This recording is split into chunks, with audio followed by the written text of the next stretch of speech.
Hi hello నమస్తే, నేను మీ Kittu. Welcome to our channel. Kolkata doctor rape కేసులో ఏదైతే రేప్ చేసి మర్డర్ చేశారో ఆ కేసులో సంచలన విషయాలు అయితే బయటకు వచ్చాయి. ఆ సంచలన విషయాల గురించి మనం మాట్లాడుకునే ముందు ఈ ఆర్జీకర్ మెడికల్ కాలేజ్ గురించి మనం మాట్లాడదాం. ఈ ఆర్జీకర్ మెడికల్ కాలేజ్ ఏదైతే ఉందో ఈ మెడికల్ కాలేజ్ ఇప్పుడు ఏదైతే జరిగిందో కోల్కతాలో ఇన్సిడెంట్, ఇది నాట్ ఓన్లీ వన్. ఇలాంటి ఇన్సిడెంట్స్ ఇంతకు ముందు చాలా జరిగాయి అక్కడ. ఆ ఇన్సిడెంట్స్ జరిగి కూడా ఈ కాలేజ్ ఒక బ్లూ ఫిలిం తీసుకునే కాలేజ్ లాంటిది. నేను మొత్తం ఇన్వెస్టిగేషన్ చేసి ఇది మాట్లాడుతున్నాను. ఈ కాలేజ్ లో ఇంతకు ముందు బ్లూ ఫిలిమ్స్ కూడా చేసేవాళ్ళు.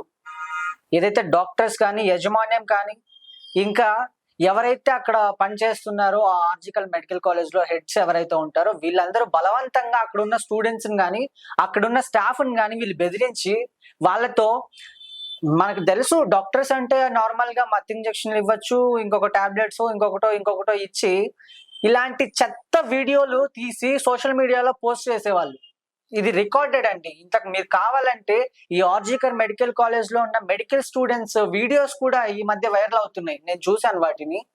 ఈ మెడికల్ కాలేజ్ లోని అమ్మాయిలు చాలా ఏళ్ళగా ఇలాంటి సిచ్యువేషన్స్ ఫేస్ చేస్తున్నారు. కాకపోతే ఇలా మర్డర్ చేయడం కాకుండా ఏదైతే ట్రైనీ డాక్టర్స్ కానీ లేకపోతే స్టూడెంట్స్ ఎవరైతే ఉంటారో ఆ స్టూడెంట్స్ ని వీళ్ళు ఏం చేసేవాళ్ళంటే బ్లాక్ మెయిల్ చేసేవాళ్ళు. ఈ డాక్టర్స్ పెద్ద పెద్ద హైయర్ పొజిషన్స్ లో ఉండేవాడు.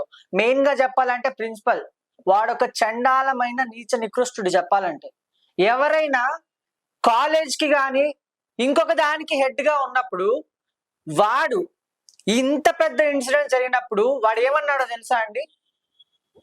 ఇది జరగడానికి కారణం ఆ అమ్మాయే. ఇది ఎందుకు అంటే ఆ టైంలో ఆ అమ్మాయి అక్కడికి వెళ్ళి నిద్రపోవడం ఏంది, ఒంటరిగా నిద్రపోవడం, అది ఇంకా పెద్ద తప్పు, అందువల్ల ఇలా జరిగింది. ఆ అమ్మాయి అలా పోకుండా ఉండుంటే ఈ ఇన్సిడెంట్ అయ్యేది కాదు కదా అని వాడు మాట్లాడాడు. ఇది ఎంతవరకు కరెక్ట్ అంటారు? ఇలాంటి వాళ్ళని ఏం చేయాలో తెలుసా? చెప్పులతో కొట్టాలి. సీరియస్ గా చెప్తున్నా, చెప్పులతో కొట్టాలి ఇలాంటి వాళ్ళని. ఈ ముఠా అంతటిని ఏదైతే ఈ ఆర్జీకర్ మెడికల్ కాలేజ్ ఉందో ఈ ముఠా అంతటిని వెనకేసుకొస్తున్న ప్రభుత్వం మమతా బెనర్జీ ప్రభుత్వం. ఈ మమతా బెనర్జీ ప్రభుత్వం ఏదైతే ఉందో అక్కడ ఏదో రూలింగ్ పార్టీ, ఈ రూలింగ్ పార్టీ ఏం చేస్తుందంటే వాళ్ళకి సపోర్ట్, వీళ్ళకి సపోర్ట్ గా ఉండి ఇప్పుడు కూడా మీరు చూసుకుంటే మొన్న ఆమె కేసు మనం పరిశీలించుకుంటే ఏదైతే ఆ ఇన్సిడెంట్ ఏదైతే అయిందో రేప్ ఇన్సిడెంట్ అయిన తర్వాత 3 గంటల తర్వాత పేరెంట్స్ కి ఈ విషయం చెప్పడం జరిగింది. అది కూడా ఏమని చెప్పారు? మీ పాప ఆత్మహత్య చేసుకుంది అని చెప్పారు. ఇలాగ రేపు గురైందో ఇంకొకటి హత్య చేశారో ఇదంతా ఏం చెప్పలేదు. జస్ట్ మీ పాప ఆత్మహత్య చేసుకుందని చెప్పారు. ఓకే చెప్పారు.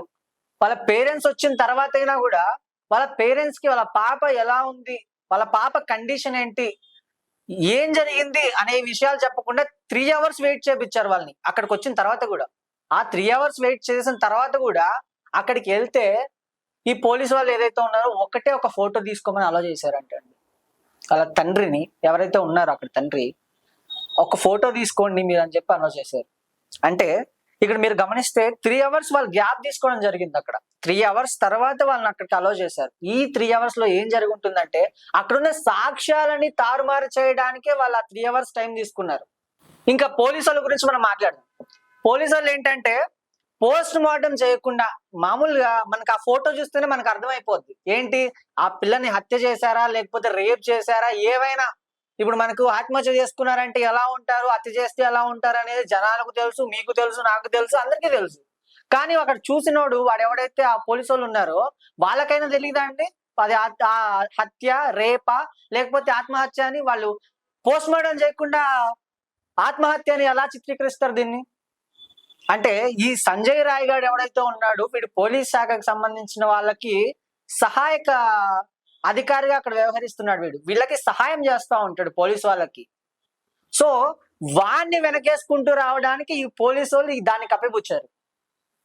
దాన్ని కప్పిపుచ్చిన తర్వాత కూడా ఇప్పటికైనా పోలీసులు దాన్ని కరెక్ట్ గా ఇన్వెస్టిగేషన్ చేస్తున్నారంటే లేదు. ఇక ఆ కేసు ఏదైతే ఉందో సిబిఐకి అప్పచెప్పాలనేసి నిజంగా ఒక విషయం మనం మాట్లాడుకుంటే అండి, మమతా బెనర్జీ గారు అక్కడ సీఎం గా ఉన్నారు.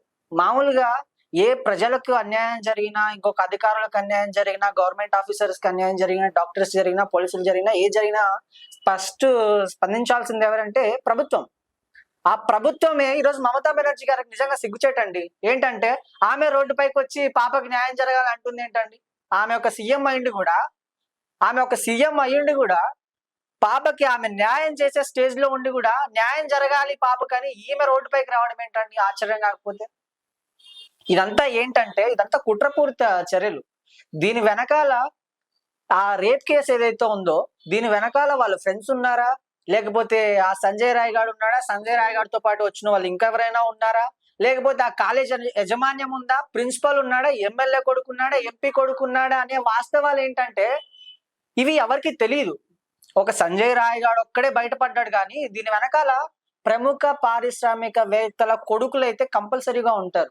వాళ్ళు ఉన్నారు కాబట్టి ఈరోజు ఆ ప్రభుత్వం దాన్ని కప్పిపుచ్చే చర్యలకు, కప్పిపుచ్చే వాటికి ఇలాంటి ఏదైతే ఉందో ఇంకొక విషయం మనం మాట్లాడుకుందాం. ఎక్కడైతే ఆ ఇన్సిడెంట్, ఆ రేప్ అయితే ఎక్కడైతే జరిగిందో ఆ రేప్ జరిగిన చోట అప్పుడే మళ్ళీ రీకన్స్ట్రక్టెడ్ ఎందుకు చేస్తున్నారు? ఎందుకంటే ఆ సాక్ష్యాలని తారుమారు చేయడానికి, ఈ సాక్ష్యాలను తారుమారు చేయడానికి.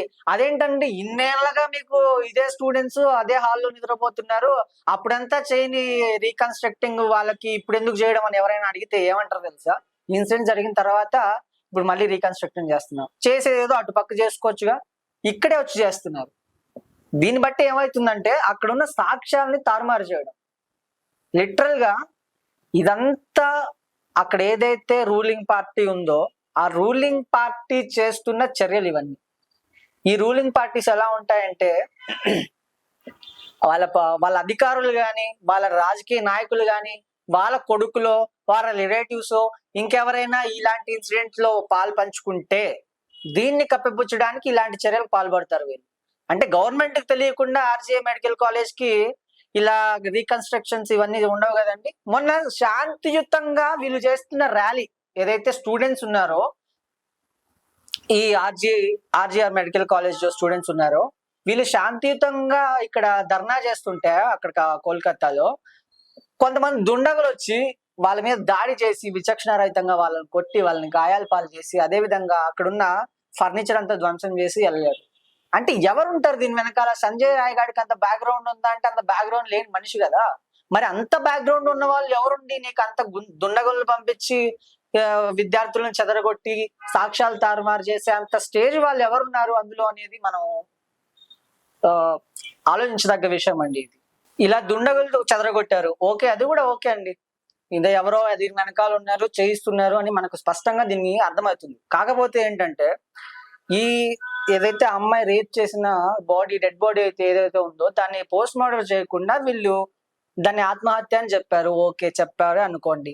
ఇంకా ప్రిన్సిపల్ గాడు మెయిన్ గా వీడి గురించి మాట్లాడుకుంటే వీడేంటంటే ఆ అమ్మాయి తప్పు వల్లనే ఈ ఇన్సిడెంట్ జరిగింది అని అన్నవాడు వెంటనే రిజైన్ చేస్తే వాడికి జాబ్ వెంటనే ఇంకొక కాలేజ్ లో వచ్చింది. అంటే ఎలా వస్తుందండి ఇది? గవర్నమెంట్ చర్యలు, దీంట్లో గవర్నమెంట్ ఇన్వాల్వ్మెంట్ లేకుండానే ఇలాంటి కాలేజ్ వాళ్ళకి వెంటనే జాబ్లు, అది కాక ఇంత పెద్ద ఇన్సిడెంట్ జరిగిన తర్వాత దేశవ్యాప్తంగా ఇది ఒక హల్చల్ గా మారిన తర్వాత కూడా ఇలా ఈ ప్రిన్సిపల్ ఎవడైతే ఉన్నాడో వాడు నిజంగా బాధ్యత వహించవలసిన మనిషి. అక్కడ ఎలా జరిగింది, ఏం జరిగింది, ఎలా ఇదంతా తెలుసుకోవాల్సిన వ్యక్తి. అలాంటి వ్యక్తి నేను నా వల్ల కాదు అని రిజైన్ చేసేసి వెళ్ళిపోయిన తర్వాత వాడికి వెంటనే వేరే కాలేజ్ లో జాబ్ రావడం ఏంటండి? సో ఇదంతా చూసుకుంటే దీని వెనకాల కంపల్సరీగా మమతా బెనర్జీ గారి ప్రభుత్వం ఏదైతే ఇప్పుడు హయాంలో ఉందో అక్కడ ఆ ప్రభుత్వమే దీని వెనక ఉండి నడిపిస్తుంది అనే కోణం మనకు స్పష్టంగా కనిపిస్తుంది.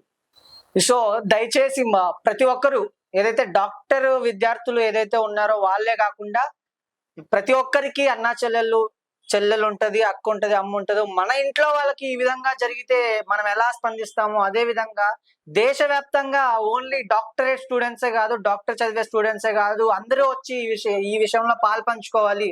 ఈ విషయాన్ని పిఎం నరేంద్ర మోడీ దాకా కూడా మనం తీసుకెళ్ళాలి.